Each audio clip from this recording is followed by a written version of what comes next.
Naitwa Engineer Evelyn Shetui, nimetokea Tarura Ilemela na niko hapa Mwanza Girls Secondary School kama mwakilishi wa bodi ya wahandisi Tanzania ERB. Kwenye programu yetu ya STEM CSR ambayo tunahamasisha wanafunzi wanawake kujiunga masomo ya sayansi na uhandisi. Kwa hiyo tumekuja hapa shule ya Mwanza Girls kuhamasisha watoto wa jinsia ya kike au wanafunzi wa jinsia ya kike kusoma masomo ya sayansi. Sayansi ina opportunity kubwa sana.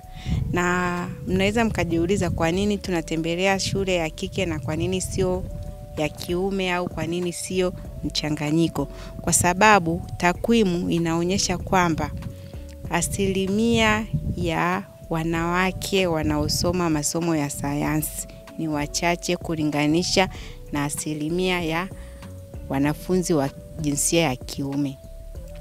Kwa hiyo tumekuja hapa shule ya Mwanza Girls kuhamasisha wanawake kusoma masomo ya sayansi kwa wingi ili kujiongezea opportunity kwenye maisha yao. Hiki tunachokifanya maana yake ni STEM. Maana yake ni Science, Technology, Engineering na Mathematics. Na kwa nini tunakifanya? Tunakifanya ili kuhamasisha wanafunzi wa sekondari ambao A-level na O-level wasome masomo ya sayansi na wanapojiendeleza kielimu waje kusomea uhandisi. Kwa sababu katika takwimu zetu tulizonazo wanafunzi wengi sio wa sayansi, wengi ni wa arts. Science bado ina wanafunzi wachache.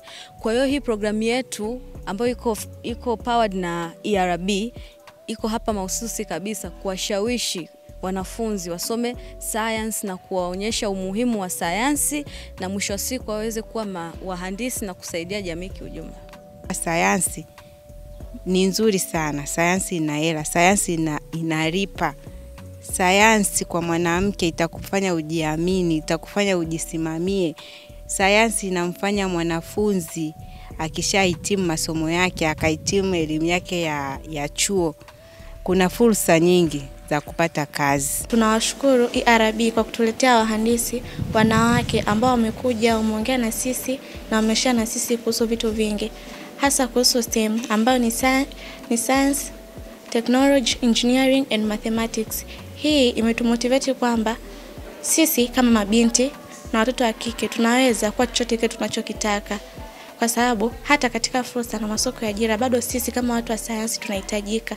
Lakini pia katika uwanda wa kusoma na katika sayansi wanawake ni wachache, ni asilimia 15 tu zinazobaki kwa wanaume. Kwa hiyo kupitia wao tumefurahi na tunashukuru kwa sababu wametupa motivation, wametupatia mbinu, lakini pia wametuonyesha kwamba hata sisi tunaweza. Hajalishi tutakumbana na nini, kitu gani kitakuwa mbele yetu, bado tunaweza. Lakini pia wametukumbusha kuwa kuna fursa kubwa kupitia sayansi kwetu sisi watoto wa kike.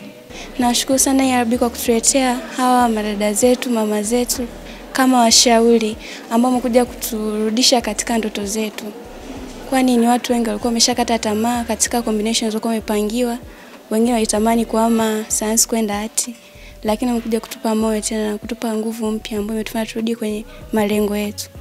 Bwana wamekuwa washauri wakubwa ambao wametushauri sana kuhusu STEM ambayo inamaanisha Science, Technology, Engineering and Mathematics. Hii inaonyesha kwamba science ina nafasi kubwa sana na fursa nyingi katika ajira. Cha kufanya kabisa mwanafunzi atakiwa ajitambue anapenda nini, na tuko hapa kuhamasisha kabisa kukata tamaa na kuondolea ile mentality kwamba masomo ya sayansi ni magumu. Kwa hiyo mtu akiwa anajitambua na ana focus na encourage group discussions na kusoma kwa bidii, masomo ya sayansi anayaweza kabisa kwa sababu yana manufaa na yana wide career opportunities kuliko masomo mengine. Kwa hiyo ndo cha muhimu mwanafunzi anachotakiwa kukifanya. Atoe ile mentality kwamba masomo ya sayansi ni magumu, ajitambue na pia awe na malengo fulani ili aweze kufika sehemu fulani. Lakini masomo ya sayansi sio magumu na ndo tuko hapa kuwaelimisha hasa wanafunzi wa Mwanza Secondary School.